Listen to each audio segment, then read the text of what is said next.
Bible ఉన్నటువంటి వారందరూ కూడా బైబిల్ తీయండి, ఓపెన్ చేయండి. కీర్తనల గ్రంథము 19వ కీర్తన 13వ వచనం చదువుకుందాం. దురభిమాన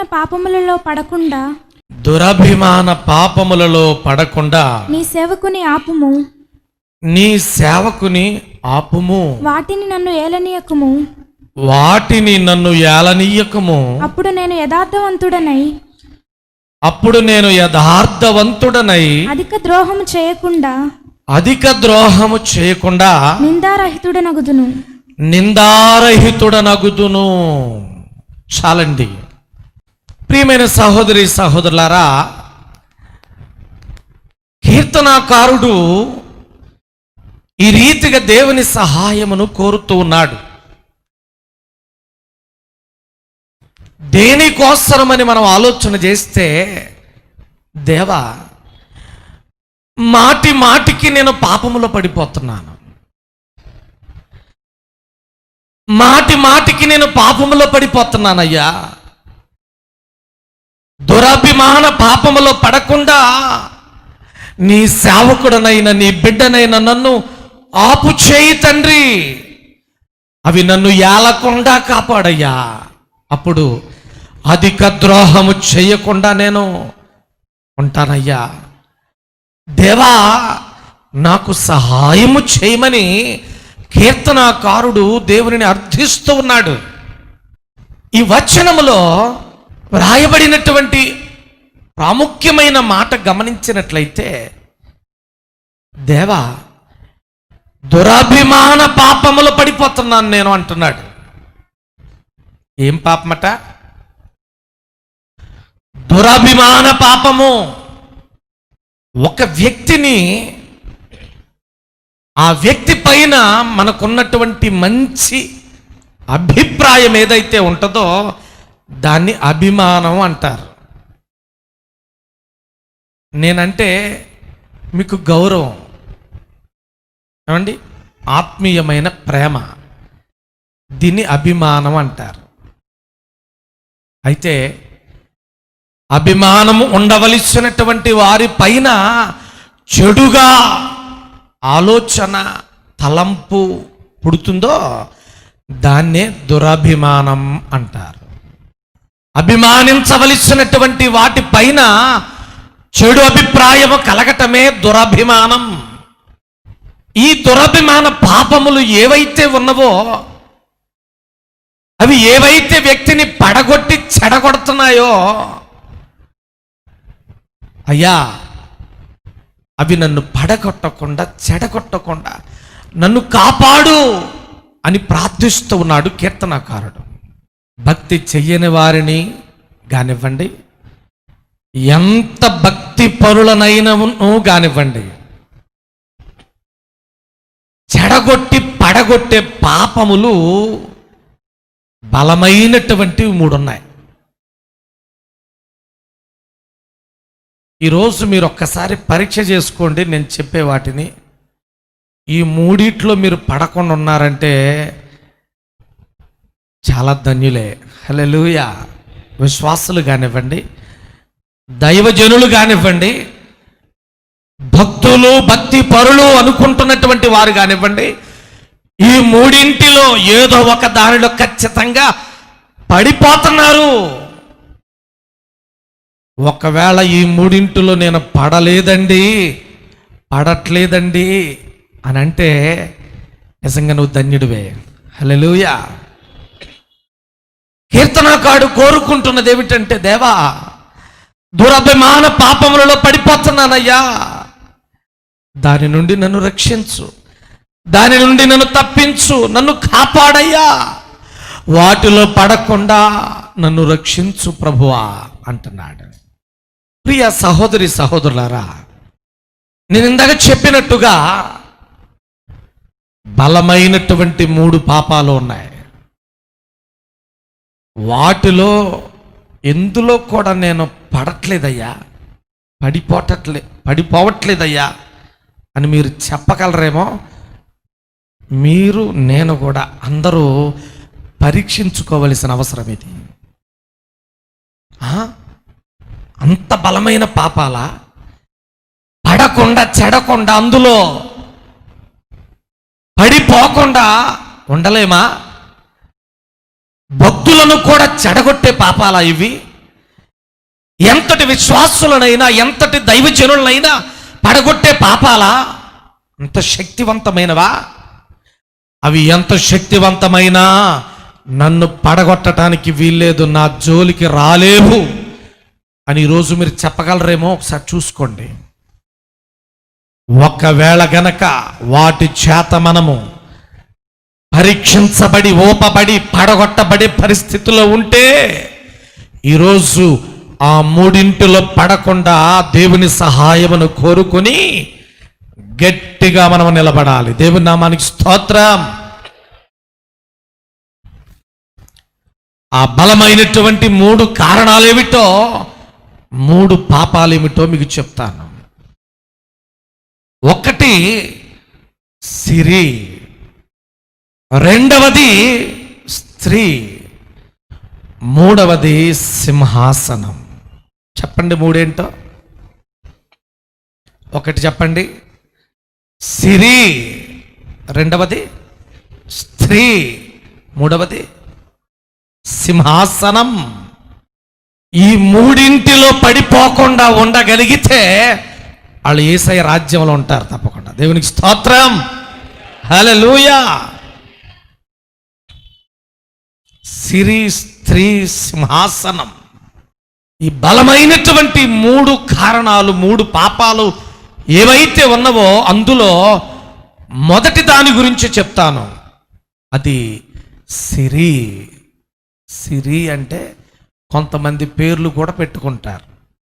సిరి అంటే డబ్బు. చెప్పండి ఏంటది?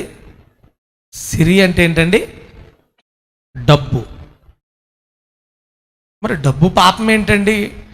డబ్బులో పడిపోవటం ఏంటండి అని మనకు సందేహం కలగొచ్చు, ఆశ్చర్యం కలగొచ్చు. ప్రియులారా, మీకు ఒక విషయం అర్థం కావడం చెప్తాను. టాబ్లెట్స్ ఉంటాయి, ఎక్స్పైర్ అవ్వక ముందు వేసుకుంటే రోగాన్ని బాగు చేస్తాయి. ఎక్స్పైర్ డేట్ అయ్యాక, డేట్ ఎక్స్పైర్డ్ అయిన తర్వాత వేసుకుంటే ఏం చేస్తుంది అదే టాబ్లెట్? చెప్పాలి, మీకు తెలవదా? టాబ్లెట్లు మందులు కొనుక్కునేటప్పుడు అమ్మో డేట్ చూడండి అంటారుగా. ఎక్స్పైర్డ్ అవ్వక ముందు వేసుకుంటే మందు మనలను బాగు చేస్తుంది, రోగము నుండి స్వస్థపరుస్తుంది. అదే డేట్ ఎక్స్పైర్ అయిందనుకోండి, అదే మందు మన ప్రాణం తీస్తుంది. అర్థమైందా? అవును. సిరి అనేది ఏదైతే ఉందో అనగా డబ్బు, అది కూడా అంతే. హల్లెలూయా. అవునండి. డబ్బు ఎంత మేలుకరంగా ఉంటుందో, ఎంత సహాయపడుతుందో, ఎంత ఉపయోగకరంగా ఉంటుందో డబ్బు అంతే విధంగా మనిషిని నాశనము కూడా చేస్తుంది. నమ్మిన వాళ్ళు, దాని సంగతి అర్థమైన వాళ్ళు ఒకసారి స్తోత్రం చెప్పండి. హల్లెలూయా. మనందరికీ తెలుసు డబ్బు అందరికీ కావాలి. డబ్బు ఎవరికి చేదు కాదు. ఏమండి? డబ్బు ఎవరికి చేదు కాదు. 1,00,000 రూపాయలు సంపాదించానండి అని అన్నాక ఎవరైనా ఇంకో 1,00,000 రూపాయలు ఇస్తా దాసుకో అంటే నాకు అవసరం లేదండి, నాకు చాలండి అంటారా? మీరు చెప్పాలని లేదులే కానీ అసలు ఎవరన్నా మాట అంటారండి? 1,00,000 ఉన్నోడు చాలు అంటాం కాదు, 1,000 కోట్లు ఉన్నోళ్ళకు కూడా ఇంకో 1 కోటి రూపాయలు నీకు గిఫ్ట్ ఇస్తాను ఫ్రీగా అని అంటే, లేకపోతే 100 కోట్లున్నా నాకు చాలు అనరు, ఇంకా సంపాదించాలనుకుంటారు. డబ్బు ఎవరికి చేదు కాదు, డబ్బు అందరికీ అవసరమే. ఎందుకు అనంటే మనుష్య బ్రతకటానికి, మనుష్యుడు జీవించటానికి, ఉన్నతంగాను మరి అన్ని సౌఖ్యములు కలిగి బ్రతకాలంటే డబ్బు కావాలి. అవును. డబ్బు మనకెంతో ఉపయోగపడుతుంది, డబ్బు ప్రయోజనకరంగానే ఉంటుంది. కానండి ఆ డబ్బును అభిమానించినంత వరకే. దురాభిమానం గనక నీకు కలిగిందనుకో, అదే డబ్బు మన ప్రాణాలు కూడా తీస్తుంది. నమ్మిన వాళ్ళు స్తోత్రం చెప్పండి. హల్లెలూయా. డబ్బు మీద మంచి మనస్సు, మంచి ఆలోచన ఉన్నంత వరకే. కానీ దానిపైన దురభిమానం గనక పెంచుకున్నావా, అదే డబ్బు ఎటువంటి వ్యక్తి ప్రాణాలైనా తీసివేయగలదు, నాశనము చేయగలదు. చూడండి, డబ్బు మన అవసరాలకు కావాలి. డబ్బు అంటే అందరికి ఇష్టమే. కానీ ఇంకొక మాట అంటారు, డబ్బు కోసం పెంట తినకూడదు అంటారు కదా. అదే దురాభిమానం అంటే. అదే దురాభిమానం అంటే. డబ్బు నీ అవసరతలకు, నా అవసరతలకు, మన అవసరతలకు కావాలి. మనము డబ్బు సంపాదించుకొనవచ్చు మన అవసరతల కోసం. ఏమండి? అయితే ఆ డబ్బు పైన దురభిమానము గనక పెరిగిందంటే అదే డబ్బు మన గొంతు కోసేస్తుంది. ఇది వాస్తవం. డబ్బును నమ్ముకొని, ధనమును నమ్ముకొని ఎంతోమంది ప్రాణాలు తీసుకున్నట్లుగా, ఎంతోమంది నశించిపోయినట్లుగా వాక్యములో, లేఖనాల్లో మనం చూస్తూ ఉన్నాం. ప్రియమైన సహోదరి సహోదరులారా, ఎంత బలమైనటువంటి భక్తిపరునైనా, విశ్వాసినైనా, దైవ సేవకులనైనా ఈరోజు పడగొట్టే 3 పాపాల్లో మొదటిది ఏంటి చెప్పండి? సిరి, డబ్బు. డబ్బు నీ అవసరాలకు కావాలి, డబ్బు నువ్వు బ్రతకటానికి కావాలి. అంతేగాని డబ్బు కోసం బ్రతకూడదు. మనం డబ్బు కోసం బ్రతకూడదు. ఈ విషయాన్ని ఎవరైతే హృదయములో అర్థం చేసుకొని మసలుకోగలుగుతారో వీళ్ళు అవుట్ ఆఫ్ డేంజర్. హల్లెలూయా. ఎవరైతే దీన్ని గ్రహించగలిగి మెలగగలుగుతారో వారు ప్రమాదం బయట ఉన్నారు. అర్థం చేసుకోక డబ్బు పైన మోజు పెంచుకొని, డబ్బే ప్రాణంగా భావించుకొని, డబ్బే సర్వస్వంగా భావించుకుంటే చివరికి డబ్బు కోసం ఏదైనా తింటారంటారు చూసారా. ఇక ఆ వ్యక్తి ఎంతటి ద్రోహ కార్యము చేయటానికైనా వెళ్ళిపోతాడు ముందుకి. ఏమండి? రియల్ ఎస్టేట్ గొడవల్లో ఎందుకండి చంపుకుంటున్నారు? డబ్బు దగ్గర తేడా వచ్చే. డబ్బు దగ్గర తేడా వచ్చే. ప్రభునందు ప్రియులారా, డబ్బు మన అవసరతలకి మనం వాడుకుందాం. దానికి దండం పెట్టొద్దు. అది నీకు దండం పెట్టేటట్టు ఉండాలా. నువ్వు దానికి దండం పెట్టి మొక్కి నెత్తిన పెట్టుకున్నావా, నిన్ను కాలు కిందేసి తొక్కుద్ది. హల్లెలూయా, హల్లెలూయా. అంటే నేను ఇప్పుడు డబ్బుని కాళ్ళ కిందేసి తొక్కండి అని చెప్పడానికి కాదు ఈ మాట. నువ్వు ఎంత విలువిస్తున్నావో దానికి అర్థం చేసుకో. విలువలు ఇవ్వాల్సిన వాటికి ఇవ్వకుండా, ఇవ్వకూడని దానికి ఎక్కువ విలువిస్తే అది మన నెత్తిన కూర్చుంటుంది. అర్థమవుతుందా? నీ అవసరాలకి డబ్బులు కావాలి, అందులో డౌట్ ఏమి లేదు. కానీ అభిమానానికి మించి దురాభిమానం గనక పెంచుకున్నావనుకో, ఖచ్చితంగా ప్రాణాలకి ముప్పు రాక తప్పదు. హల్లెలూయా. డబ్బు కూడా ఒక వ్యక్తిని దేవునికి దూరం చేస్తుందండి. మీరు నమ్ముతున్నారా? డబ్బు కూడా ఒక వ్యక్తిని దేవునికి దూరం చేసి నరకములో పడేస్తుంది. మీకు తెలుసా? దానికి అంత పవర్ ఉంది. దానికి అంత పవరు. అట్టట చేస్తుంది అనుకుంటున్నారా? మీకు ఒక విషయం చెప్తాను. ఒకసారి యేసుక్రీస్తు ప్రభుల వారి యొద్దకు ఒక యవ్వనస్తుడైన ధనవంతుడు పరుగెత్తుకుంటూ వచ్చాడు. పరుగెత్తుకుంటూ వచ్చి మోకాళ్ళుని సద్బోధకుడా, మార్కు సువార్తలో 10వ అధ్యాయంలో 17వ వచనం రాయబడింది. ధనవంతుడు అయినటువంటి యవనస్తుడు ఒక అతను యేసుక్రీస్తు ప్రభుల వారిని చూసి పరుగెత్తుకొని వచ్చి మోకాళ్ళ మీద పడి ఇలాగంటున్నాడు, సద్బోధకుడా, నిత్య జీవనముకు నిత్య జీవమునకు వారసుడనగుటకు నేనేమి చేయుదునని ఆయనను అడిగెను. చూడండి, ధనవంతుడు యవనస్తుడు కూడా యేసు ప్రభు దగ్గరికి పరుగెత్తుకుంటూ వచ్చాడు. పరుగెత్తుకుంటూ వచ్చి ప్రభుని అడుగుతున్నాడు, సద్బోధకుడా, నిత్య జీవానికి వెళ్ళాలంటే, వారసుని అవ్వాలంటే నేనేం చెయ్యాలయ్యా అని అడిగితే యేసయ్య చాలా సంగతులు చెప్పారు. యేసయ్య చాలా సంగతులు చెప్పిన తర్వాత అప్పుడు అతను అన్నాడు, ప్రభువా, నువ్వు చెప్పినటువంటి ఇవన్నీ ఉన్నాయే, ఇవన్నీ నా చిన్నప్పటి నుండే చేసుకుంటూ వస్తున్నానయ్యా అంటే, అప్పుడు ప్రభు అన్నాడు, అయితే సహోదరుడా, నీకు ఇంకొక విషయం చెప్తున్నాను అని చెప్పాడు. 21వ వచనం చదవండి. యేసు అతని చూచి అతని ప్రేమించి నీకు ఒకటి కొదువగానున్నది, సహోదరుడా, నీకు ఇంకా ఒకటి కొదువగా ఉంది. నీవు వెళ్ళి నీకు కలిగినవన్నీ అమ్మి బీదలకిమ్ము. నీవు వెళ్ళి నీకు కలిగినవన్నీ అమ్మి బేదలకిమ్ము. పరలోకమందు నీకు ధనము కలుగును. పరలోకమందు నీకు ధనము కలుగుతుంది. ఆ తర్వాత వచ్చి నన్ను వెంబడించన్నాడు. హల్లెలూయా. యేసయ్య చెప్పవలసిన అన్ని చెప్పాక నేను అన్ని పాటిస్తూనే ఉన్నాను ప్రభు అంటే, అలాగైతే ఇంకొక పని చేయాలమ్మా నువ్వు అన్నాడు.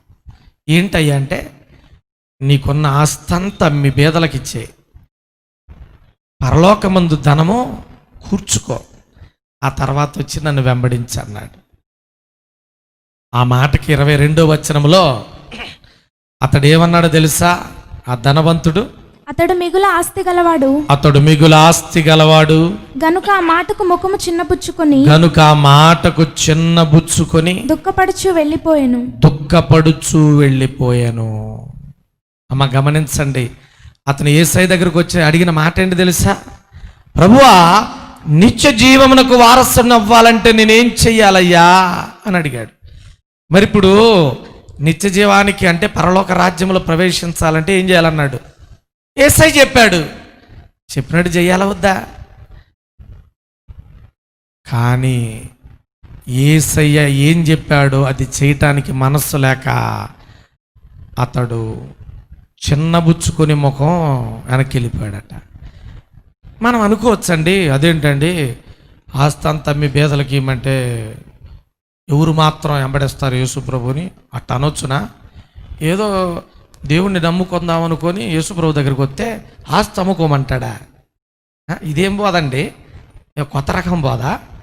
వాము అట్టయితే ప్రార్థనకి ఎట్టొస్తాం? ఆస్తులమ్మి బేదలకి ఇస్తే అడుక్కుంది నల్ల బజారమ్మడి బట్టి అని మనకు అనిపిస్తుంది. కానీ ప్రియులారా, యేసయ్య ఆ మనిషితో అసలు మొదట ఆ మాట చెప్పాడా? చెప్పండి. నిత్య జీవానికి పోవాలంటే మొదట ఆ మాట చెప్పాడా? నరహత్య చేయొద్దు, దొంగిలించొద్దు, వ్యభిచరించొద్దు అని అలాంటి చెప్పాడు. ఇవన్నీ నేను చేసుకుంటూనే వస్తున్నానయ్యా అని చెప్తే ఇదే చెప్పాడు.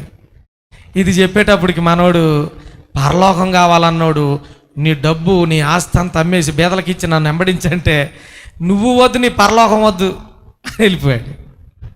ఇప్పుడు గమనించాలి మనం, యేసయ్య రెండవసారి ఎందుకు డబ్బు ఆస్తిని అమ్మేసి బేదలకి ఇచ్చి నన్ను వెంబడించమన్నాడు తెలుసా? అతని మైండ్ ఏంటో దేవుడికి తెలుసు, అతని ఆలోచన విధానం ఏంటో దేవునికి తెలుసు. డబ్బు మీద ఉన్న అతనుకున్న వ్యామోహం ఏంటో దేవునికి తెలుసు గనక అసలు డబ్బు వదులుకుంటాడా పరలోకం కోసమని ఒక చిన్న టెస్ట్ చేశాడు. డైరెక్ట్ అయిపోయాడు అంతే, ఇంకేమన్నా కాదు. ఏదైనా చేయమంటే చేద్దాం అనుకున్నా, డబ్బు వదిలిపెట్టమంటావా? ఆస్తిని వదిలిపెట్టమంటావా?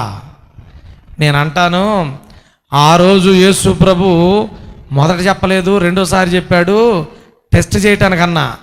రానున్న రోజుల్లో అట్లాంటి మనం వదిలిపెట్టుకునే అవసరాలు కూడా అవకాశాలు కూడా పరిస్థితులు కూడా రాబోతున్నాయి. అప్పుడు తేలిపోద్ది మన సంగతి. పరలోకం కావాలో డబ్బు కావాలో అనేది. దేవుని నామానికి స్తోత్రం. ఈరోజు మిమ్మల్ని అడుగుతున్నాను నేను కూడా టెస్ట్ కోసం. ఒకవేళ యేసయ్య కోసం వదులుకోవాల్సి వస్తే డబ్బు ఆస్తులు వదులుకోవటానికి రెడీ అయినా? చెప్పండి. యేసయ్య కోసం అన్న ఊకినే కాదు అంటే అర్థమేంటి తెలుసా? ఇదిగో యేసయ్యను వదిలిపెట్టండి, యేసుప్రభుని వదిలిపెట్టి మేము నమ్ముకున్నట్టుగా వేరే వాటిని నమ్ముకొని పూజించండి, మీకు 10 లక్షలు ఇప్పుడే బ్యాంక్ అకౌంట్లో వేస్తాం అంటారు. ప్రైజ్ మనీ ఏంటి ఇప్పుడు 10 లక్షలండి?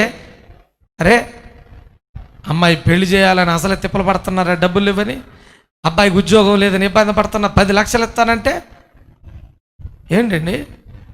వదిలిపెట్టరా యేసుప్రభుని? వదిలిపెట్టరా? ఇది మన ఎదుటున్న సవాల్.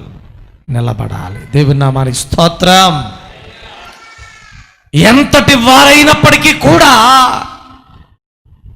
ఎన్నిటినైనా తప్పించుకోగలుగుతున్నారు, కానీ యేసయ్య కోసం డబ్బును వదులుకోవలసి వస్తే మాత్రం ఏమన్నా చెప్పండి, డబ్బును వదులుకోమంటారు. భలేగా ఉన్నారు కదా, ఇదేం భక్తి? ఒకవేళ యేసయ్య కోసం విడిచిపెట్టుకోవలసిన పరిస్థితులు రేపో ఎల్లుండో ఎప్పుడో వస్తే నీ పరిస్థితి ఏమిటి? ధనవంతుడైన యవనస్తుల్లాగా ముఖం చిన్నబుచ్చుకొని వెళ్ళిపోతావా? యేసయ్య కోసం డబ్బును విడిచిపెట్టుకోవడానికి నువ్వు రెడీ అవుతావా? తేల్చుకోవాలి. దేవుని నామానికి స్తోత్రం. మరొక మాట చెప్తా. కొన్ని సంవత్సరాల క్రితం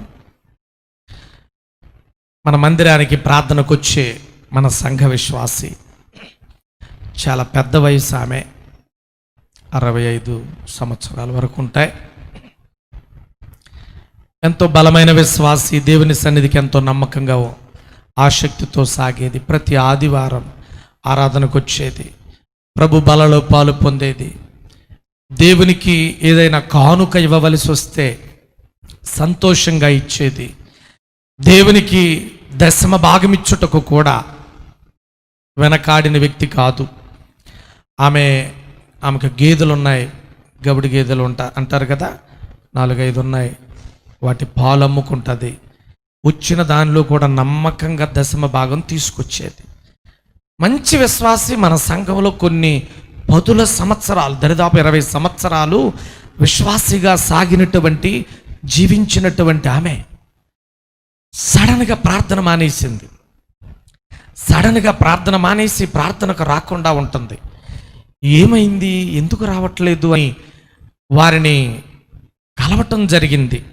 గృహాలు దర్శించటానికి వెళ్ళినప్పుడు వారింటికి కూడా వెళితే ఆ తల్లి ఎడముఖంగా పెడముఖంగా మాట్లాడుతుంది. సరిగా మాట్లాడటం లేదు. ఎప్పుడు ఇంటికి వెళ్ళినా ఎంతో ఆనందంగా సంతోషంగా మమ్మల్ని ఆహ్వానించి కూర్చోబెట్టి మందలించి ఆమె ఆ రోజు చాలా ఇబ్బందిగా మాట్లాడింది. వెళ్ళిపోండి లేచి అన్నట్టుగా ప్రవర్తించింది. అనలేదు, కానీ మాకేం అర్థం అవ్వలేదు. ప్రార్థన చేశాం, ఏమిటి ఈ తల్లిగారు ఎట్లా ప్రవర్తించింది ఏమిటి అనుకుని వచ్చేసాం. వచ్చిన తర్వాత తెలిసిన విషయం ఏంటంటే ఆమె మన చర్చికి రావడం మానేసి ఇంకొక చర్చికి వెళుతుంది.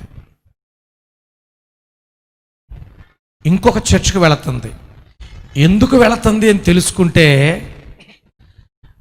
ఆ చర్చికి పోయేవాళ్ళు చెప్పారంట, మా చర్చిలో కానుకలు పట్టడం ఉండదు అన్నారంట. ఏమన్నారంట? మా చర్చిలో ఆరాధన అయిపోయాక కానుకలు వేసేది ఉండదు, దశంభాగాలు ఇచ్చేది ఉండదు, నువ్వు రా మా చర్చికి రా, అసలు నీకు ఇలాంటి ఖర్చే ఉండదు అన్నారంట. వాస్తవం చెప్పాలంటే ఆమె దేవుని పని కోసం ఇచ్చుటలో చెయ్యి వెనక్కి తీయని వ్యక్తి. ఆమె సంతోషంగా ధారాళంగా ఇచ్చే మనస్సు కలిగిన ఆమె. కానీ మా చర్చిలో కానుకలు పట్టరు, అసలు ఇచ్చేదే ఉండదు అనేటప్పటికీ ఆమెలో ఏమనిపించిందో ఏమిటో ప్రార్థనకి రావడం మానేసి వైరా రావటానికే ఆమెకు ఒక 5-6 కిలోమీటర్ల దూరం మన దగ్గర రావటానికి ఇక్కడ మానేసి ఖమ్మం పోతుంది వాళ్ళతో పాటు. వైరా రావటం మానేసి ఖమ్మం వెళ్తుంది. ఎందుకండి చర్చ్ మానేసి అక్కడికి వెళ్తుంది అమ్మాయి ఆమె అంటే ఆ చర్చిలో కానుకలు వేసేది ఉండదంట. నేను అంటాను, అమ్మా చర్చ్ అయిపోయిన తర్వాత ఆరాధన అయిపోయాక నీ పిడికిళ్ళు లాగి ఎవరన్నా కానుకేయని ఏమైనా బలవంతం చేశారా? నువ్వు వేస్తున్నావో వెయ్యట్లేదో నిన్ను ఎవరన్నా అడుగుతున్నారా? ఎవరు అడగట్లేదు కదా. ఎంత వేసావు అని నిలదీస్తున్నారా? ఏమన్నా ఉంటుందా? ఉండదు కదా. ఆ పేద విధవరాలు వచ్చి 2 కాసులు వేసిందంట. ఏమండి, ఉన్నవాళ్ళు ఉన్నట్టుగా వేస్తే లేని ఆమె తనకున్నదంతా వేసిందని యేసయ్య చూసి చెప్పాడు. మరి ఇక్కడ మన మందిరంలో ఎవరైనా నిలబెట్టే ఏంటది, 10 రూపాయలు వేసావా 5 రూపాయలు వేసావా అని ఎవరన్నా అడిగారా? అడగలేదు. ఆమెకు అలా చెప్పేటప్పటికి మనస్సు అంతా దెబ్బతినిపోయింది. మానేసి ఖమ్మం వెళ్తుంది. వైరా రావటానికి ఆటో ఎక్కాలంటే ఆమెకి రాను పోను ఒక 20 రూపాయలు అవుతాయి ఆటో ఛార్జీ వైరాకి. ఇప్పుడు వైరా నుండి మళ్ళీ ఖమ్మం పోతుంది, ఎంత అవుతుంది మీరు చెప్పండి, మీకు తెలుసు కదా. బస్సు ఎక్కితే ఎంత అవుతుంది? ఒక ఛార్జీ ఎంత ఉంటుంది? 15 ఉంటుందా? 15-20 రూపాయల లోపు ఉంటుంది ఒక ఛార్జీ. రానుబోను ఒక 40 రూపాయలు అవుతాయి కదా. మళ్ళీ బస్సు దిగంగానే బస్ స్టాండ్ పక్కనే ఉంటుంది చర్చి. ఖమ్మంలో ఇంకొక ఆటో ఎక్కాలిగా, ఆడ కూడా రానుబోను ఒక 20. మొత్తం మీద ఎంతకు వచ్చింది? ఆడ ఒక 20, ఇది ఒక 40, మళ్ళీ ఇది ఒక 20. ఎంత అయిందండి? 80 రూపాయలు అవుతున్నాయి. మా చర్చిలో కానుకలు వేసేది ఉండదని తీసుకెళ్ళారంట. నిజంగా 2 వారాలు 3 వారాలు 1 నెల 2 నెలలు పోయింది. అక్కడికి మానేసింది, ఇక్కడికి మానేసింది, అక్కడికి పోయింది, అక్కడికి మానేసింది, ఇక్కడికి మానేసింది. ఒక బలమైన విశ్వాసి దేవునికి ఎందుకు దూరమని చెప్పండి? ఎందుకు దూరమని చెప్పండి? ఎవరో చెప్పిన పనికి మాలిన ఆలోచనల వల్ల. ఈ రోజున దేవునికి నువ్వు కానుక ఇస్తున్నావో లేదో ఎవరైనా నిలదీశారా?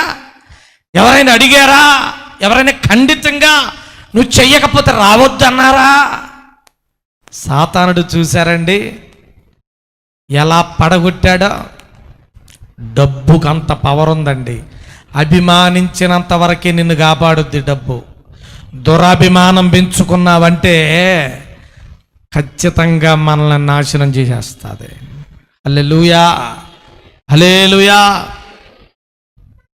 ప్రియమైన సహోదరి సహోదరులారా, ఈ దినం ఈ మాటలు వింటున్నటువంటి ప్రతి ఒక్కరు గమనించండి. ఎంత బలమైనటువంటి విశ్వాసనైనా దైవ సేవకునైనా భక్తునైనా పడగొట్టే 3 పాపాల్లో సిరి అనేది మొదటది. ఇది ధనవంతుణ్ణి పడగొట్టిందా లేదా? పడగొట్టింది అన్నోళ్ళు చేతులు ఎత్తండి. మీరేం ఓట్లు వేసేటట్టు లేరు. మీరు చెప్పేదంతా అబద్ధంలాగా ఉంది అయ్యగారండి, ఉత్తిది అన్నట్టు చూస్తున్నారేంటి? డబ్బును అభిమానించితే పర్వాలా, దురభిమానం పెంచుకోమాకండి. అది మనలను నాశనమో చేస్తుంది. ఒక్క మాట చెప్తాను చూడండి.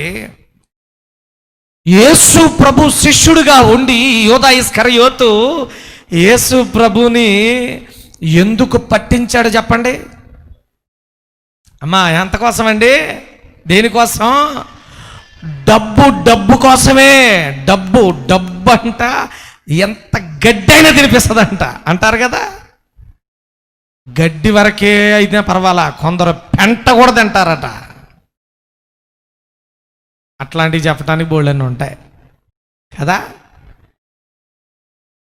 ఆ ప్రభువుని డబ్బు కోసం అప్పజెప్పేశాడు యోధా ఇస్కరియోతు. ఎంతండి? 30 వెండి నాణాలకట. ఎంతకే? 30 వెండి నాణములకు 3.5 సంవత్సరముల పాటు యేసయ్య వెంట తిరిగినటువంటి యోధా ఇస్కరియోతు తన ప్రభువును అప్పగించేశాడండి సిలువ వేయటానికి. ఎంత ఘోరమండి! 30 వెండి నాణాలకు డబ్బు ఎంత గడ్డైనా తినిపిస్తుంది కదా. చివరికి అతనిని పతనము చేసిందండి ఆ డబ్బే. అవును, నేను ఇందాక చెప్పిన విశ్వాసి కూడా ఎంతకి దేవునికి దూరం అయిపోయారు చెప్పండి. వైరా వస్తే 10 20 రూపాయలు ఛార్జీ అవుద్దేమో, నువ్వు కానుక వేసావో వేయలేదో ఎవరు అడగలేదే. కానీ సాతానుడు చూసారా, డబ్బు ద్వారా ఎలా పడగొట్టేశాడు. నేను చెప్పటమే కదండి, యేసయ్య కూడా ఒకసారి అన్నాడు. మత్తయి సువార్తలో 13వ అధ్యాయంలో 22వ వచనంలో చూద్దాం, ఒకసారి త్వరగా చదువుదాం. ముండ్ల పొదలలో విత్తబడిన వాడు, ముండ్ల పొదలలో విత్తబడిన వాడు వాక్యము వినువాడే గాని ఐహిక విచారమును ధనమోసమును ఆ వాక్యమును అణిచివేయును గనుక వాడు నిష్ఫలుడగును. హల్లెలూయా. అమ్మా, విత్తువాని ఉపమానం గురించి యేసయ్య చెప్పాడు. ఎంతమందికి తెలిసి ఉపమానం చెప్పండి ఒకసారి. బైబిల్లో ఇంటికి వెళ్ళి చదువుదాం, టైం లేదు కాబట్టి కొద్దిగా నేను త్వరపడాలి. విత్తువాని ఉపమానం అందరికి తెలుసు కదా. ఆ రైతు విత్తనాలు పట్టుకొని విసిరితే వేస్తే కొన్ని త్రోవ ప్రక్కన, కొన్నేమో రాతి నేలలో, కొన్నేమో ముళ్ళ పొదలో, కొన్నేమో మంచి నేలలో పడ్డాయి. 4 స్థలాల్లో పడ్డాయి. కానీ ఎన్ని సంగతులు మనకి ఇప్పుడు సందర్భం కాదు గనక నేను వాటి గురించి చెప్పను. ఒక సందర్భం ఇందులో యేసయ్య చెప్తున్నాడు. కొన్ని విత్తనాలట ముళ్ళ పొదలలో పడ్డాయట. కొన్ని విత్తనాలు ఎక్కడ పడ్డాయి? ముళ్ళ పొదలలో పడితేనండి ఆ విత్తనాలు ఏం చేసినాయంట, మొలిచినాయి అంట. మొలిచి ముళ్ళ పొదల పైన ఇట్లా గమ్ముకొని ఉన్నాయి కదా, మొలిచిన మొక్క ఎంత ఎత్తొచ్చిందంట. ఇంత ఎత్తొచ్చిన తర్వాత పైన ముళ్ళ పొదలో చిక్కు కొమ్మల్లాగా కమ్మేసినాయి. ఇప్పుడు ఈ మొలిచిన విత్తనాలు ఏమైనాయట, మొలకెత్తినాయి. కానీ ముళ్ళ పొదలు ఏం చేసినాయట, వాటిని అణిచివేసినందున ఇక ఆ మొక్క మొలిచింది కానీ ఫలింపు లేదు, ఎదగలేదు. అయితే ఆ ముళ్ళ పొదలలో పడినటువంటి విత్తనాల గురించి చెప్పబడిన విషయం ఏమిటంటే, ఆ ముళ్ళ పొదలే ఐహిక విచారము, ధనమోసము అని యేసయ్య చెప్పాడు. హల్లెలూయా. ధనమోసము అంటే పైన కమ్మేసిన ఈ ముళ్ళ పొదలు ఉన్నాయి చూసారా, ఏం చేసినాయండి? ఎదుగుతున్న మొక్కను ఏం చేసినాయి చెప్పండి. ఎదుగుతున్న మొక్కను ఏం చేసినాయండి? అణిచేసినాయి. అలాగే డబ్బు పైన దురభిమానం పెంచుకున్న విశ్వాసిని కూడా డబ్బు ఏం చేస్తుందో తెలుసా? నొక్కేస్తుంది. నువ్వు ఎంత ఎదుగుదామనుకున్నా, ఎంత దేవుళ్ళు బలపడదామనుకున్నా, డబ్బు మీదున్న ప్రేమ ఏం చేస్తుందంటే, ప్రార్థనక నలుగురుమా ఆటోలోనా, నలుగురికి 4 పదులు, మళ్ళీ 4 పదులు 80 రూపాయల. వామ్మో, ఏమోలే, వారం విడిచి వారం పోదాం. ఎక్కడ దెబ్బ తినిపోతావో తెలుసా? నువ్వు ఒక 30 రూపాయల దగ్గర, 40 రూపాయల దగ్గర సాతానుడు నిన్ను ఎలా పడగొట్టే ప్రయత్నం చేస్తున్నాడు గమనించు.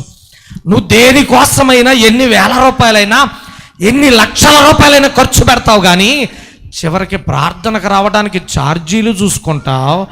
దేవుని మందిరములో కానుక పెట్టెలో వేసే ఆ కానుక లెక్క పెట్టుకుంటావు. దేవునికి ఇచ్చే 10వ భాగం లెక్క పెట్టుకుంటావు. హాస్పిటల్కి బయట మోసపోయి లక్షల రూపాయలు నష్టపోతావు. దేవుని కోసం మాత్రం 30-40 లెక్కలు వేసుకొని, ఏమోలే అందరం పోవాలంటే వారం ఏం పోతాం? సైతాను చూసారా ఎక్కడ దెబ్బ కొట్టేస్తుందో మనల్ని. అమ్మా, నేను అంటాను, నీ కుటుంబం ఆత్మీయముగా బలపడటానికి, వాక్యములు ఎదగటానికి, దేవునిలో ఉజ్జీవించబడటానికి 40 కాదు, 50 కాదు, 100 అయినా 200 అయినా దేవుని మందిరానికి వెళ్ళటానికి ఖర్చు పెట్టు. అవసరమైతే వేరే ఖర్చులు తగ్గించుకో. నువ్వు దేవునిలో బలపడటానికి ఉపయోగపడే దానికి మందిరానికి వెళ్ళే ఛార్జీల దగ్గరే నువ్వు ఆలోచన చేసావా? సాతానుడు నిన్నేం చేస్తున్నాడు తెలుసా? ధన మోసము నిన్నేం చేస్తుంది? అణగదొక్కుతుంది. మీరు అనుకోవచ్చు దీని గురించి ఇంత లెక్చర్ అవసరమా అని. ఎందుకండి ప్రతిదాన్ని అంత సింపుల్గా తీసుకుంటారు? యేసయ్య సింపుల్గా అనుకోనుంటే ఈ మాట చెప్పేవాడా? విత్తువాని ఉపమానం ఎందుకు చెప్పాడు? ముళ్ళ పొదలు అంటే ధనమోసం అని చెప్పాడు. ఐహిక విచారములు అని చెప్పాడు. అయ్యేనంట మనిషిలో ఉండి ఈ లోక ఆశలు, ధనం మీద ప్రేమ, వ్యామోహాలు ఏం చేస్తున్నాయి? విశ్వాసంలో ఎదుగుదాం అనుకున్నా, దేవునికి ఏదైనా కానుకిద్దాం అనుకున్నా ఇయ్యనీయకుండా, మనసు రాకుండా చేసి మనల్ని బలహీనపరిచి ఈ డబ్బు మనల్ని పతనం చేస్తుంది. కాబట్టి ఎటువంటి బలమైన విశ్వాసినైనా భక్తునైనా పడగొట్టే 3 పాపాల్లో సిరి లేక డబ్బు అనేది మొదటిది. ఇందులో నువ్వు పడిపోకుండా చూసుకోవటం మనందరికీ శ్రేయస్కరం. హల్లెలూయా. రెండో సంగతి చెప్తాను. రెండవది ఏమిటి చెప్పండి? ఎంత బలమైనటువంటి భక్తుడైనా ఎక్కడ పడిపోతున్నాడు? ఒకటి డబ్బు దగ్గర, రెండవది స్త్రీ వ్యామోహంలో పడిపోతున్నాడు. స్త్రీ వ్యామోహం. మీరు చూడండి, విశ్వాసులు కానివ్వండి, చివరికి దైవజనుడు కానివ్వండి, ఎక్కడ పడిపోకుండా కదలక బెదరక గట్టిగా నిలబడినటువంటి వాడు కూడా డబ్బు దగ్గర గట్టిగా నిలబడితే ఇక్కడ పడిపోతున్నాడు. ఎక్కడ?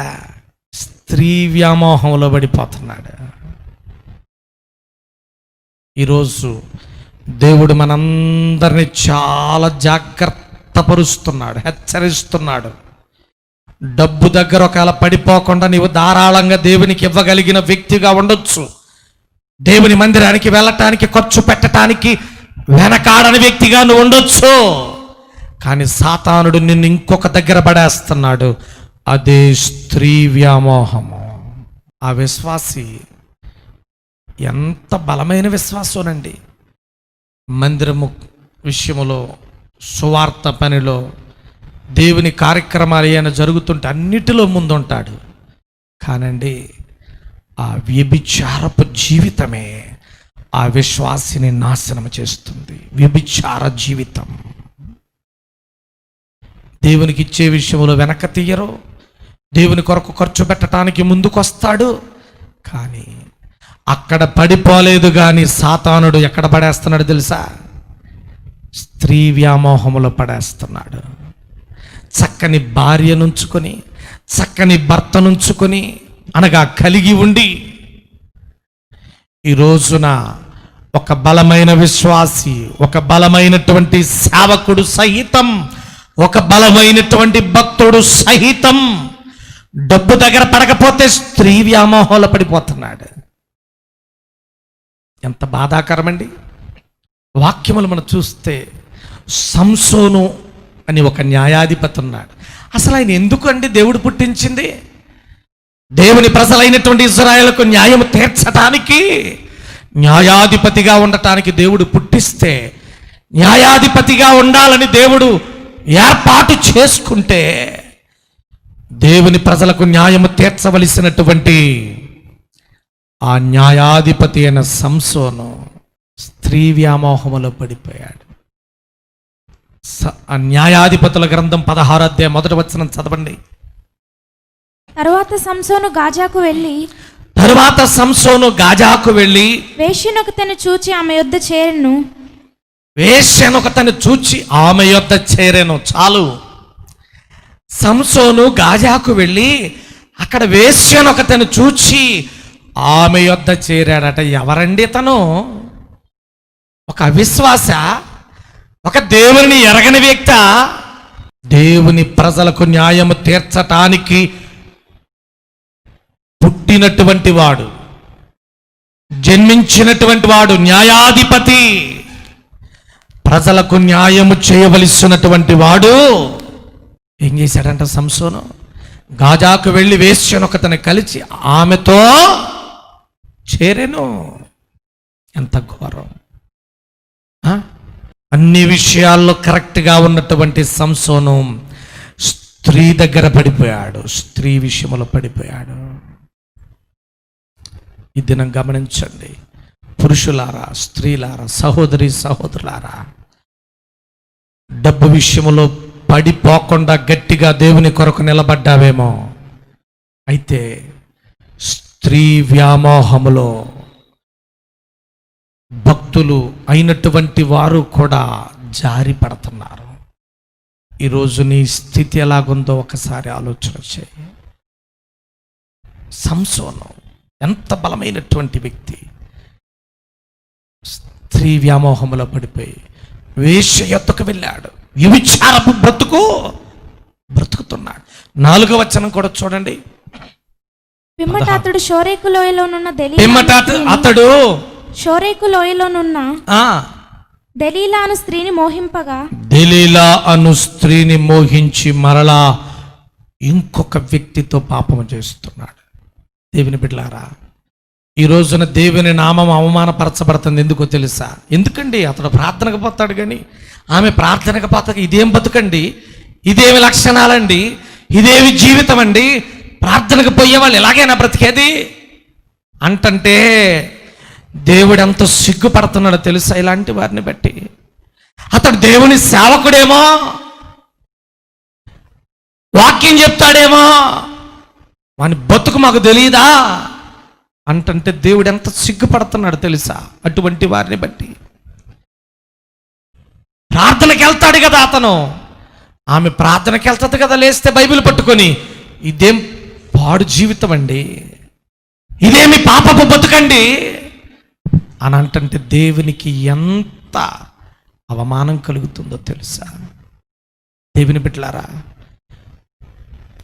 భక్తులయ్యుండి కూడా ఇదిగో కొందరు స్త్రీ వ్యామోహములో పడిపోతున్నారు. ఈ దినము ఆ విధముగా జరగకుండా నీ జీవితంలో నువ్వు కాపాడబడాలి. దేవుని నామానికి స్తోత్రం. హల్లెలూయా, హల్లెలూయా. దేవుని పిల్లలారా, సంసోను మాత్రమే కాదండి, దావీదు విషయంలో కూడా మనం ఆలోచన చేసినట్లయితే దావీదు కూడా అన్ని విషయాల్లో ఎంత నమ్మకంగా జీవించాడు. కానీ దావీదు కూడా స్త్రీ వ్యామోహములో పడిపోయి బత్షెబాని స్త్రీని ఆశించినటువంటి వాడై అతడు పాపము చేసి దేవుడను గ్రహించినటువంటి ఆత్మాభిషేకాన్ని కోల్పోయినటువంటి వాడుగా ఉన్నాడు. ఎంత ఘోరం! దావీదు ఎంత బలమైనటువంటి వ్యక్తి అండి, ఎంత బలమైన భక్తుడండి. అటువంటి దావీదు కూడా స్త్రీ వ్యామోహములో పడి పతనమయ్యాడు, దెబ్బతిన్నాడు. దావీదే కాదండి, సొలొమోను రాజు కూడా ఇదిగో అన్ని విషయాలలో ఎంతో దేవునికి మహిమను తీసుకొచ్చిన సొలొమోను రాజు కూడా అనేక మంది అన్యులైనటువంటి స్త్రీ వ్యామోహములో పడిపోయి చివరికి నిజంగా దేవుని చేత తృణీకరించబడిన వ్యక్తి అయ్యాడు. ఈ దినం ఈ మాటలు వింటున్నటువంటి ప్రతి ఒక్కరు కూడా గమనించండి ప్రియులారా. కొంతమంది అనుకుంటారు దావీదే పడిపోయాడు అంటున్నారు అయ్య గారు, సంసోను పడిపోయాడు అంటున్నారు, అంతటి గొప్ప సొలొమోను రాజే పాపములో పడిపోయాడు అంటున్నారు. వాళ్ళకంటే మనం గొప్పవాళ్ళమా అండి? వాళ్ళకంటే మనం ఏమైనా గొప్పవాళ్ళమా అండి? వాళ్ళే పడిపోతే లేనిది మనం పడిపోవడం పెద్ద కష్టమేముందండి? వాళ్ళే పడిపోతే లేనిది మనం ఎంతటోళ్ళమండి? సమర్థించుకునే వాళ్ళ పిచ్చి ఆలోచనలు ఇవి. అంటే ఏంటి?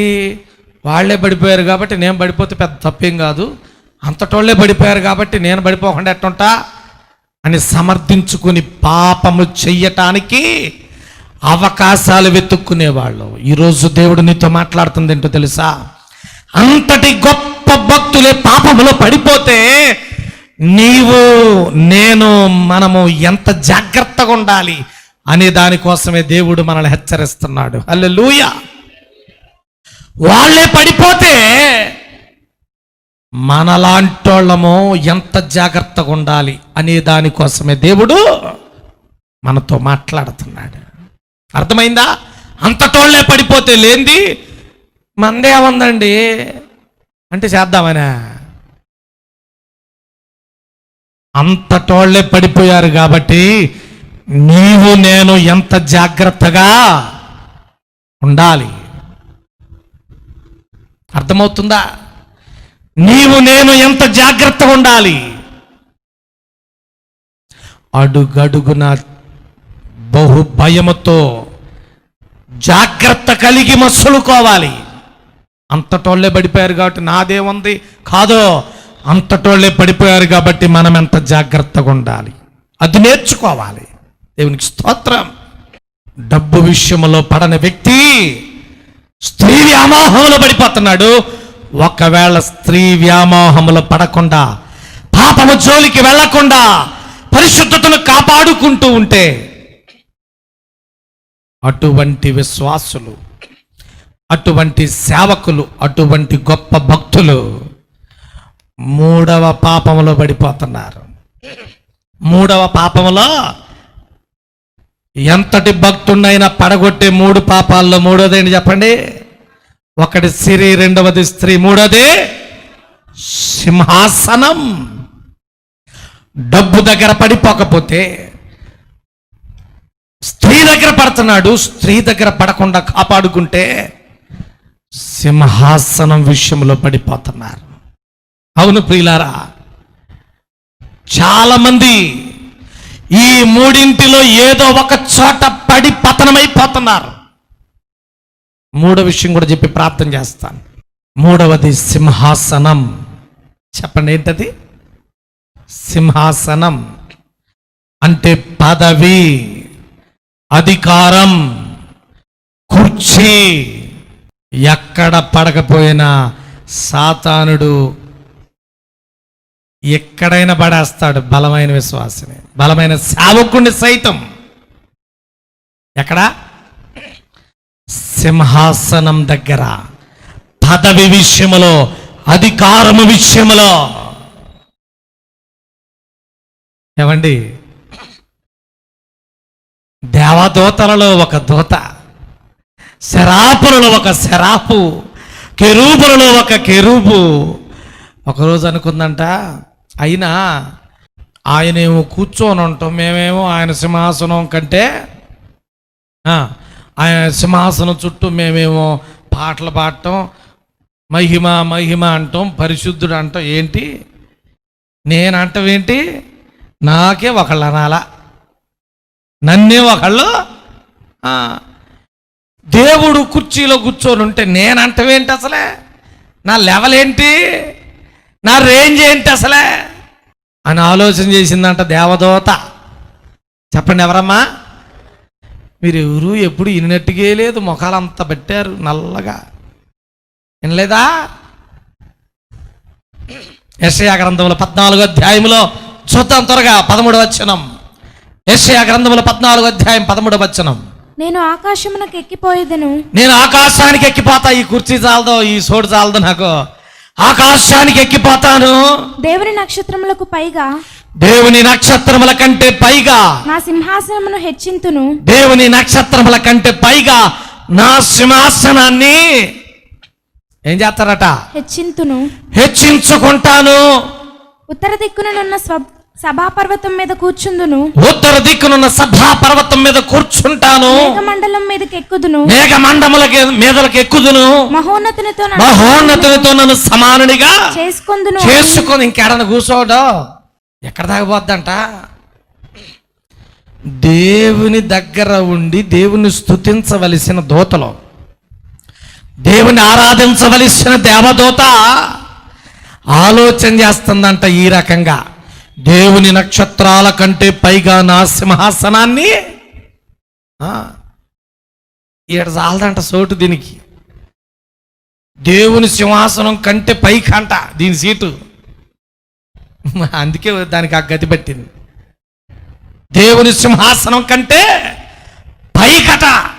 అబ్బా, మేఘమండలము మీదకెక్కుదును, నెత్తిన కూర్చుందాం అని చూస్తుంది. అందుకేమోనండి కొంతమందికి దేవుడు ఆ మాత్రం స్థానం కూడా ఇయ్యడం. ఆ మాత్రం స్థానం కూడా దేవుడు కృప చూపిస్తే కొంతమంది జాలదంట, దేవుడిని ఎత్తిన కూర్చుంటారంట.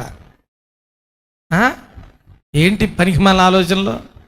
దేవుని సింహాసనమున కంటే పైగా హెచ్చించుకొందును, నక్షత్రంలో పోతారు. ఇంకా పో, మరి ఇంకుంటే ఇంకా పోతుంది.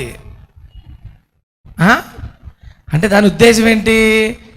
దేవుడు కాదు, దేవుడికే దేవుడు కావాలి నేను. ఎవరికంట? దేవుడికే దేవుడు కావాలనుకుందంట. దాని స్థాయి ఏంటి, దాని రేంజ్ నాది ఏందా అనుకుంటుంది.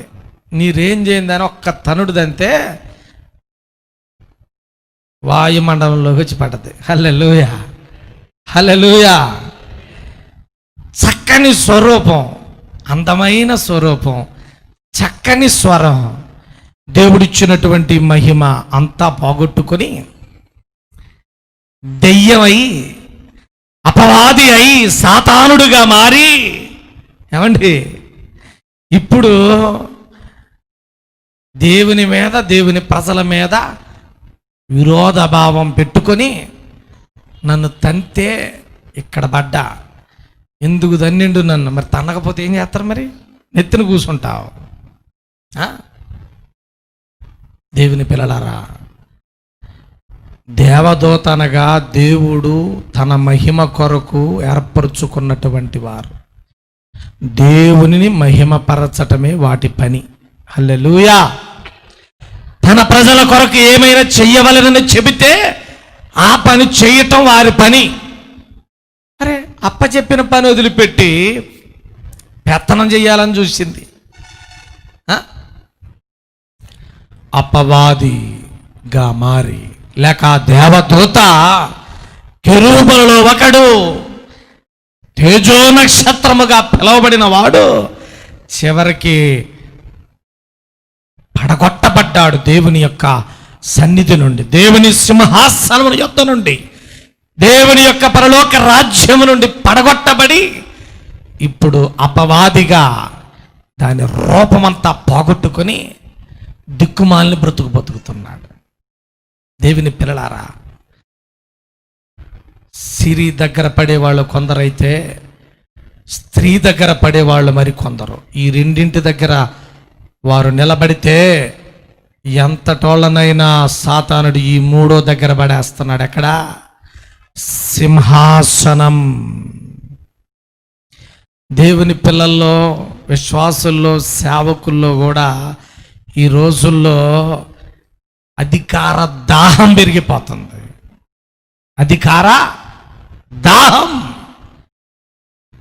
పార్టీలప్పుడు, ఎన్నికలప్పుడు ముఖ్యమంత్రి కావాలని, ప్రధానమంత్రి కావాలని, ఎంపీటీసీ, ఎమ్మెల్యేలు, ఎంపీలు కావాలని పోటీలు పడినట్టు ఈ రోజున దేవుని బిడ్డలైనటువంటి వారు అధికారాల కోసం, పదవుల కోసం, సింహాసనాల కోసం పరుగులు తీస్తున్నారు. ఏమండి, మనందరికి తెలుసు, సింహాసనం కోసం కానీ, స్త్రీ కోసం కానీ, డబ్బు కోసం కానీ అంట ఎక్కడికైనా పోతారంట అండి జనం. ప్రాణం తీయటానికి కూడా రెడీ అయిపోతారంట. ఏమండి, స్త్రీ విషయంలో కానీ, సింహాసనం విషయంలో కానీ ప్రాణాలు తీయటానికి కూడా. అవును, మరి అక్రమ సంబంధాలు పెట్టుకుని బ్రతుకుతున్న వాళ్ళు, ఏమంటే కట్టుకున్న భర్తను చంపించిన స్త్రీలు ఎందరూ లేరు కదా? అక్రమ సంబంధం పెట్టుకున్నటువంటి పురుషులు ఎందరూ తమ భార్యలను చంపిన వాళ్ళు లేరు? స్త్రీ కోసం, సిరి కోసం, సింహాసనము కోసం ఎంతటి ఘోరమైన పనులు చేయటానికి కూడా సిద్ధపడుతున్నారు.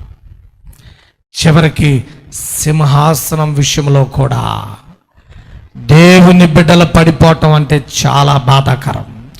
ఈ రోజున నీవు నేను ఈ పదవి, ఈ సింహాసనం అనే దాని దగ్గర పడకుండా చూసుకోవాలి.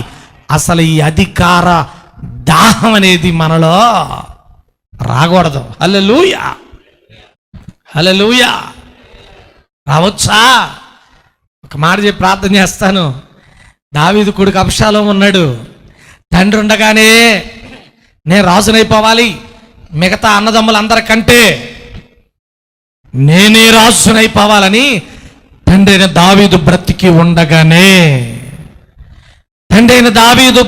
ఉండగానే తండ్రిని చంపటానికి కొంతమందిని కలుపుకొని ఆలోచనలు మొదలు పెట్టేశారు.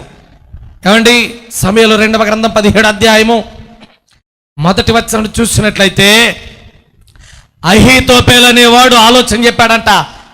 ఇదిగో మీ నాన్న నీరసంగా ఉన్నాడు, దావీదు అలసట నొంది బలహీనంగా ఉన్నాడు కాబట్టి నేను అతని మీద పడి అతని బెదిరించిన ఎడల నేను అతని మీద పడతా, బెదిరిస్తాను. అతని యొద్దనున్న జనులందరూ పారిపోదురు. నేను బెదిరించేటప్పటికి జనం అంతా పారిపోతారు. రాజును మాత్రము హతము చేసి ఇదిగో మీ నాన్న చంపేసి జనులందరినీ తట్టు ఆ త్రిప్పెదను. మాట చెప్పుతున్నోడిని మా నాన్న చంపుతావురా అనాలి, కానీ మీ నాన్న చంపుతా, అందరు పారిపోతారు, మీ నాన్న నీరసంగా ఉన్నాడు, అప్పుడు మీ నాన్న చంపుతా అంటంటే వాడికంట ఆ ఆలోచన ఏమనిపించింది? ఈ బోధ అబ్షాలోమునకును ఇశ్రాయేలు వారి పెద్దలకందరికిని ఇశ్రాయేలు పెద్దలందరికీ యుక్తముగా కనబడెను. కన్న తండ్రిని చంపుతానని ఇంకొకడంటే ఏం ఆలోచన చెప్పావురా అంటున్నాడంట కొడుకు. ఎంత క్రూరుడండి! ఎందుకండి కన్న తండ్రిని చంపటానికి రెడీ అయిపోయాడు అబ్షాలోము? సింహాసనం కోసం. చెప్పండి, దేనికోసం? సింహాసనం కోసం, అధికారం కోసం, కుర్చీ కోసం నీ మనసు పడిందంటే నువ్వు నాశనం అయినట్టే. నీ గతి ఇక అదో గతే. చూడండి, తండ్రి సింహాసనం మీద కూర్చోటానికి కొడుకు ఇతరులు చెప్పుచున్న ఆలోచనలు విని, ఇదిగో మీ నాన్న నీరసంగా ఉన్నాడు, నేను వెళ్ళి వాళ్ళని బెదిరించేటప్పుడు వాళ్ళంతా పారిపోతారు, మీ నాన్న ఒక్కడే మిగిలితే చంపేస్తానంటే ఆ ఆలోచన అంట అబ్షాలోమునకు ఎట్లా అనిపించిందట? యుక్తముగా కనపడ్డదంట. ఎందుకు యుక్తంగా కనపడ్డదో తెలుసా? ఆ కుర్చీ మీద కూర్చోవాలని అతను కొంది కాబట్టి తండ్రిని చంపటానికి వెనక తీయలేదు. ప్రియమైన దేవుని బిడ్డలారా, ఈరోజు నేను చెప్తున్నాను, సింహాసనం మీద దృష్టి పడ్డవాడు ఎంతమందినైనా చంపుతాడు, ఎవరినైనా చంపుతాడు. ఎంతమందిని నాశనం చేయటానికైనా, చివరికి తాను చావటానికైనా సిద్ధపడతాడు. ఇందులో తేడా లేదు. హల్లెలూయా, హల్లెలూయా. చివరికి తండ్రిని చంపటానికి ఒక బ్యాచ్ వేసుకుని బయలుదేరాడు కంచరగాడిద మీద. ఈ లోపల తండ్రికి ఆ విషయం తెలిసి, ఎవరే నాయన, నా కొడుకు ఎదురు పెడితే చంపమాకండ్రా, వాడికి తెలవదరా. ఏమండి, తండ్రిని చంపడానికి బయలుదేరుతుంటే తండ్రి అంటున్నాడు, వాడికి తెలవదయ్యా, వాడు కనపడితే చంపమాకండి అయ్యా. నిన్ను చంపటానికి వస్తుంటే చంపొద్దు అంటవా? తండ్రి ప్రేమ అట్టుంది, ఈడు ప్రేమ అట్టుంది. తండ్రి ప్రేమ ఎట్టుంది, కొడుకు ప్రేమ ఎట్టుంది? కుర్చీ కోసం, సింహాసనం కోసం. తండ్రి మట్ట చంపి సంపొద్దురా అని ఆయనని తప్పించుకుంటుంటే, ఎటు తప్పించుకుంటుంటే అటు తండ్రిని వెతుక్కుంటూ వెళ్ళి చంపుదామని కంచరగాద మీద వెళ్తుంటే ఈ అబ్షాలోము అనే వాడికి బాగా జుట్టు ఉంటుందంట. ఆ స్త్రీలకు ఉన్నట్టు తల, ఈ జుట్టు వెంట్రుకలు బారుగా ఉంటాయట. కంచరగాడ మీద చాలా ఆవేశంగా వెళ్తా ఉన్నాడు కాబోలు, చాలా స్పీడ్గా. ఈ జుట్టు ఎగురుతున్నప్పుడు ఆ పైన ఉన్నటువంటి మస్తకీ వృక్షముల చిక్కు కొమ్మలకి తగులుకుందట. ఎప్పుడైతే జుట్టెళ్ళు అలా తగులుకుందో ఉరిదీసిన వాళ్ళలాగా ఏలాడబడ్డాడంట. గాడిద నెమ్మదిగా వెళ్ళిపోయిందంట. ఈ లోపల దావీదు సైనికులు చూసి, ఒరేయ్ ఈ దుర్మార్గుడు దొరికాడ్రా, తండ్రిని చంపటానికి పరుగులు తీస్తాడ్రా, వీడు చంపుతానంటే ఇంకోటి అన్న, ఒరేయ్ వాళ్ళ నాన్న ఏం చెప్పాడు రా చంపొద్దాను.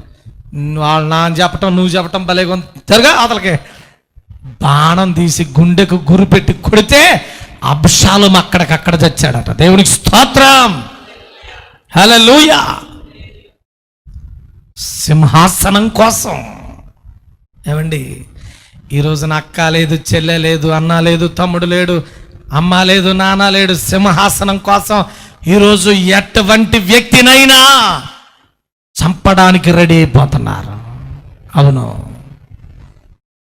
సాతానుడు ఎంత గొప్ప భక్తుడినైనా ఎక్కడ పడకపోయినా ఈ మూడిట్లో మాత్రం గ్యారెంటీకి పడేస్తాడు. మీరు జాగ్రత్తగా ఆలోచన చేసుకోండి. సిరి, స్త్రీ, సింహాసనం, ఈ మూడిట్లో ఎక్కడైనా పడేస్తాడు. ఒకవేళ డబ్బు దగ్గర నువ్వు తప్పించుకున్నావా, స్త్రీ వ్యామోహంలో పడేయటానికి చూస్తాడు. స్త్రీ వ్యామోహం నుండి తప్పించుకున్నావా, అధికారం, సింహాసనం యొక్క అధికార వ్యామోహంలోనే పడేస్తాడు. ఈ మూడింటిలో ఎక్కడో చోట పడి నాశనం అవ్వక తప్పదు. కానీ ఈరోజు మనం ఏం చేయాలి తెలుసా? మనలను పడగొట్టే మూడు భయంకరమైన ఈ పాపాల నుండి కూడా మనము కాపాడబడాలి. ఆ భక్తులు పడిపోయారు, అంతటోళ్ళే పడిపోతే మనం ఏం చేస్తాం? నేనేం చేస్తా కాదు, వాళ్ళే పడిపోతే మనం ఎంత జాగ్రత్తగా ఉండాలి, ఎంత మెలకువ కలిగి ఉండాలి. అది ఈ రోజున మనం చూసుకోవలసింది. ఎంతో జాగ్రత్త కలిగి సిరి, స్త్రీ సింహాసనం యందు పడిపోకుండా చూసుకోవాలి. దేవుని సన్నిధిలో ప్రార్థన చేయాలి. దేవా, దురభిమాన పాపములో పడకుండా నన్ను కాపాడు. దురభిమాన పాపములో పడకుండా నన్ను కాపాడు. అవి నన్ను ఏలనీయకుము అని మనం ప్రార్థన చేద్దాం, నిలబడదాం. వారి కంటే బహు జాగ్రత్త కలిగి మనం ఉంటేనే ఈ భయంకరమైన మూడు పాపాల్లో పడకుండా కాపాడబడతాం. ఈ మూడింటిని మీరందరూ ఎప్పుడు గుర్తుపెట్టుకోండి. సిరి, స్త్రీ, సింహాసనం. ఎక్కడ నిన్ను పాడు చేయటానికి ప్రయత్నం చేసినా అలర్ట్గా ఉండాలి, లేకపోతే దెబ్బతింటాం.